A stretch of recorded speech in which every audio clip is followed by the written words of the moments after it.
Bonjour à tous, voici les titres sommaires du journal Anti-Guyane de ce lundi 26 octobre 2009. En Guadeloupe, pour une concrétisation du plan de gestion départementale des déchets du BTP, 2 chartes ont été signées. Les déchets de chantier seront dûment collectés, triés et si possible revalorisés. Nouvelle agression sur un chauffeur du réseau Mosaïque à Fort-de-France. Il a été blessé à l'arme blanche par une passagère du bus.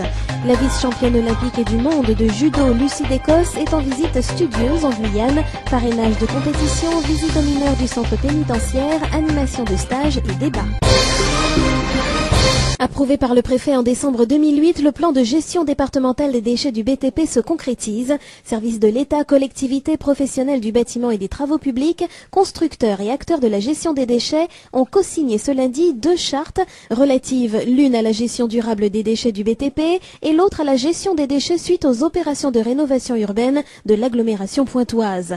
Toutes deux déterminent dans quel cadre les signataires doivent s'impliquer en faveur de la collecte, du tri, de la valorisation et de l'élimination de leurs déchets.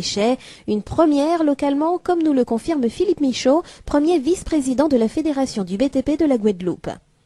Nous partons quasiment de zéro, en particulier sur ce qui est base de déchetterie, etc. Nous n'avons malheureusement pas grand-chose, donc c'est vrai qu'on part de très loin, mais nous avons l'ambition, d'ici 2-3 ans, de nous retrouver carrément au XXIe siècle, et non plus au XIXe comme nous sommes actuellement, ça c'est clair. Après le recensement et la classification des déchets, des filières de traitement doivent être mises en place. Des pistes sont envisagées et certains s'organisent et investissent déjà dans du matériel afin d'occuper rapidement ces marchés porteurs. Mais en amont, pour que les déchets deviennent des plus-values, c'est aux professionnels du BTP et à chacun des ouvriers de contribuer à leur collecte. D'abord ça, c'est-à-dire imprégner dans la culture et dans l'éducation professionnelle de cette contrainte nouvelle peut-être, mais à laquelle il faut qu'on satisfasse, sinon la Guadeloupe va finir en énorme poubelle, bon, et personne ne le souhaite. Un comité de pilotage veillera à la faisabilité et à la bonne mise en œuvre des termes du plan d'élimination des déchets de chantier. Un chauffeur de bus du réseau Mosaïque, une nouvelle fois agressé. Les faits se sont déroulés dimanche après-midi à Fort-de-France, alors qu'il effectuait le service. Pour une raison encore inconnue, une altercation a éclaté entre le conducteur et une passagère du bus. Le ton monte. La femme aurait alors sorti un couteau suisse et frappé le chauffeur à plusieurs reprises. Conduit à l'hôpital de la Ménard, l'homme ne souffrirait que de coupures superficielles. Son agresseur était quant à lui entendu hier soir au commissariat de Fort-de-France.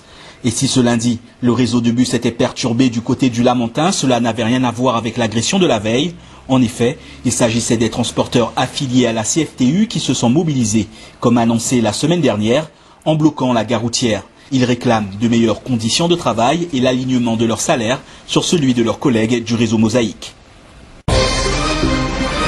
Depuis le 15 octobre, 11 des 17 employés de la société La Paire de Jarry sont en grève. Ils dénoncent le licenciement de Gilbert Aramon, le vendeur totalisant le plus d'années de service, 16 ans. Selon la direction, cette séparation a été décidée dans le cadre d'un plan de sauvegarde de l'entreprise dont le chiffre d'affaires n'est plus suffisant. Un salarié a été reclassé au sein d'une autre enseigne du groupe Nesmonde. Un second a été dirigé vers une formation. Au final, seul M. Aramon, soutenu par l'UEC-UGTG, est définitivement écarté, choisi suite à l'évaluation de ses performances commerciales moindres que celles de ses collègues. Une indemnisation de 13 600 € lui a été proposée. Il en demande plus, suite des négociations demain.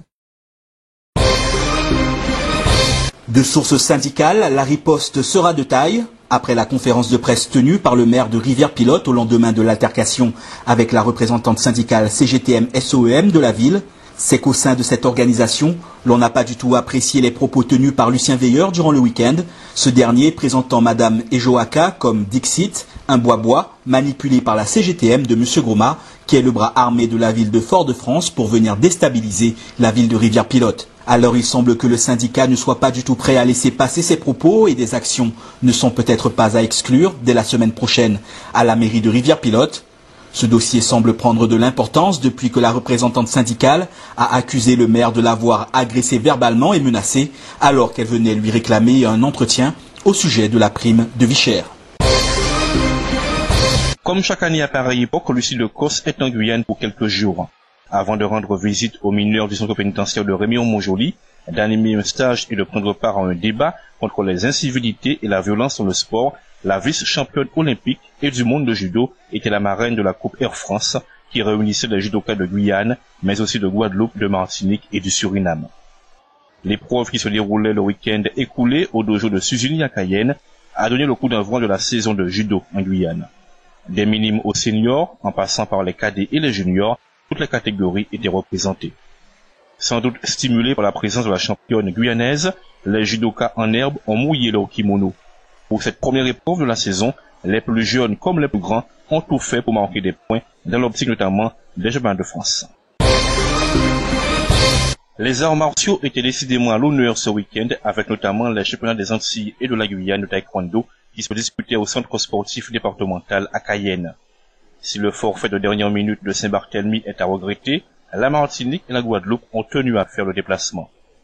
Sous ces casques de protection obligatoires à la pratique du taekwondo, il y a peut-être des Gladys Epangé et des Pascal Gentil. Car si les plus grands ont assuré le spectacle, les plus jeunes ont tenu à montrer le potentiel et le devenir dont disposaient les combattants des Antilles et de la Guyane. Les Antilles-Guyane représentent un passage obligé pour bien préparer les autres grands rendez-vous de la saison, en particulier les Championnats de France. Les comités de taekwondo des 3 régions ont par ailleurs décidé de mettre en place une véritable sélection des Antilles et de la Guyane.